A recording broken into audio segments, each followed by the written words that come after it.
Hello, എന്തായി? സെറ്റായോ? പകുതി ആയിട്ടുണ്ട്. മിഡ് ടൈം ആണെങ്കിലും പരീക്ഷ തന്നെയാ. വേഗം ആട്ടെ കേട്ടാ.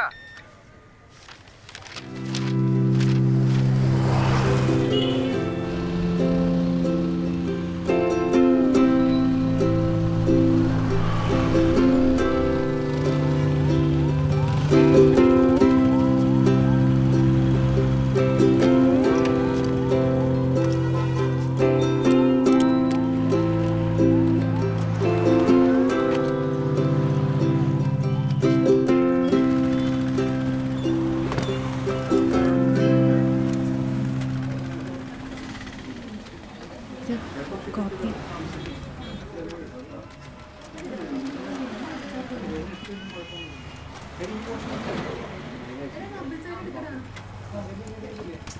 എത്ര രൂപയാ വേണ്ടത്? 39. കുറച്ച് നേരം വെയിറ്റ് കേട്ടോ. ആഹാ, ഇതാണോ കഴിഞ്ഞില്ലെന്ന് പറഞ്ഞത്? കഴിഞ്ഞിട്ടുണ്ടായിരുന്നില്ല, പിന്നൊരു വിധത്തിലാ. ആ ശരി. അപ്പോഴേ ഇവിടുത്തെ മിഷൻ ശരിയാകുന്നവരേ ഉള്ളൂ ഈ പൂർവ്വ വിദ്യാർത്ഥി സ്നേഹമൊക്കെ. ഞാൻ ഇത് അകത്തോട്ട് വെക്കട്ടെ. പിന്നെ മോളെ എന്തെങ്കിലും ബില്ല് വല്ലതും ഉണ്ടെങ്കിൽ എൻ്റെ വാട്സപ്പ് വിട്ടാൽ മതി കേട്ടോ. അന്നാ മോള് ചെല്ലും. ആ ശരി.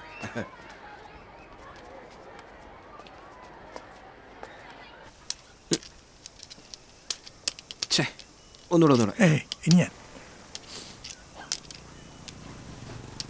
ഗംഗേട്ടാ, നിങ്ങൾക്ക് ബോറടിക്കുന്നില്ലേ? എന്ത്? ഈ ലൈഫേ ഒന്നും ചെയ്യാനുമില്ല. ഒരു കടയുണ്ടായിരുന്നത് മോള് നോക്കാനും തുടങ്ങി. പിന്നെ വീട്ടിലും പ്രത്യേകിച്ച്. നിനക്ക് ബോറടിക്കുന്നുണ്ടോ? എപ്പോഴേ ബോറടി.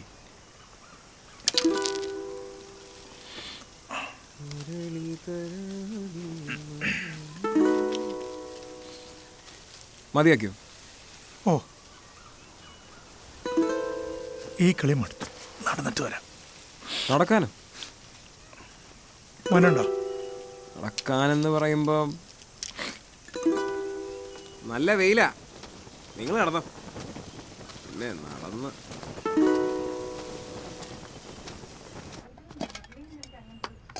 എടി, രാവിലെ ബസ്സിൽ വെച്ച് നിന്റെ കോളേജ് ഫ്രണ്ടിനെ കണ്ട്.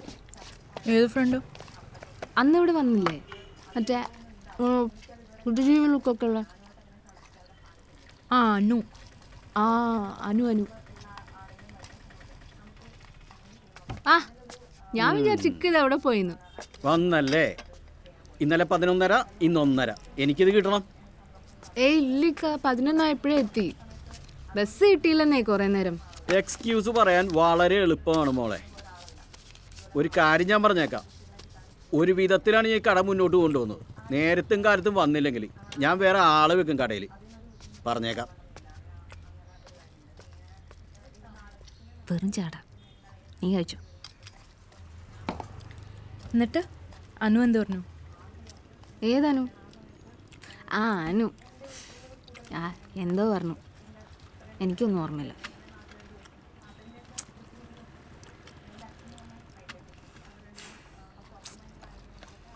ജീവിതം ഒന്ന് വേണ്ട.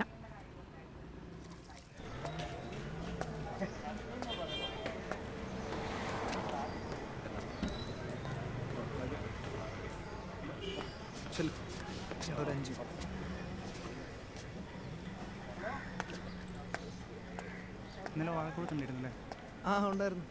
ധർണയിൽ ഞാനുണ്ടായിരുന്നു. ഇന്നലെ അതുകൊണ്ടാണ് നിങ്ങളോട് വരണ്ടെന്ന് പറഞ്ഞു. എന്നാൽ തുടങ്ങാമല്ലേ? ഇതൊക്കെ അല്ലേ? ഓക്കെ അല്ലേ? ലൈവാണോ? ആണെങ്കിൽ ആനി ചേച്ചി വിളിച്ചു. അതൊന്നും വേണ്ട. നമുക്ക് നോക്കാം. 6 ദിവസത്തിനുള്ളിൽ ഒരു പഞ്ചായത്തിന്റെ പരിധിയിൽ നിന്ന് മാത്രം 14 വൃക്ഷങ്ങളാണ് മുറിച്ചു മാറ്റപ്പെട്ടത്. ഇതിന്റെ പിന്നിലെ തീരുമാനത്തോട് താങ്കൾക്ക് എന്താണ് പ്രതികരിക്കാനുള്ളത്? നമ്മളുൾപ്പെടെ ചെടികളുടെയും മരങ്ങളുടെയും സംരക്ഷണവും നിലനിൽപ്പും പ്രകൃതിയുടെ അധികാരത്തിലും സ്വാതന്ത്ര്യത്തിലുമാണെന്നാണ് നമ്മൾ മനസ്സിലാക്കേണ്ടത്. പൂർണ്ണ ആരോഗ്യത്തിൽ ഇനിയും വർഷങ്ങൾ നിലനിൽക്കാൻ സാധ്യതയുണ്ടായിരുന്ന വലിയ തണൽ മരങ്ങളാണ് ഈ പറഞ്ഞവയിൽ കൂടുതൽ. ലോകം മുഴുവൻ പരിസ്ഥിതി പ്രശ്നങ്ങൾ ചർച്ച ചെയ്തുകൊണ്ടിരിക്കുന്ന ഒരു സമയമാണ്. ഇത് സർക്കാരിൻ്റെ ശ്രദ്ധയിൽ കൊണ്ടുവരാൻ ഒരുപാട് ആളുകൾ ശ്രമിക്കുന്നുണ്ട്. അനുകൂലമായ ഒരു സമീപനം വരുന്നതുമായി ഈ പ്രതിഷേധ പരിപാടി തുടങ്ങുന്നു.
ഭയപ്പെടുത്തി മാധ്യമങ്ങളുടെ വായടപ്പിക്കാൻ നോക്കുകയാണോ സർക്കാർ?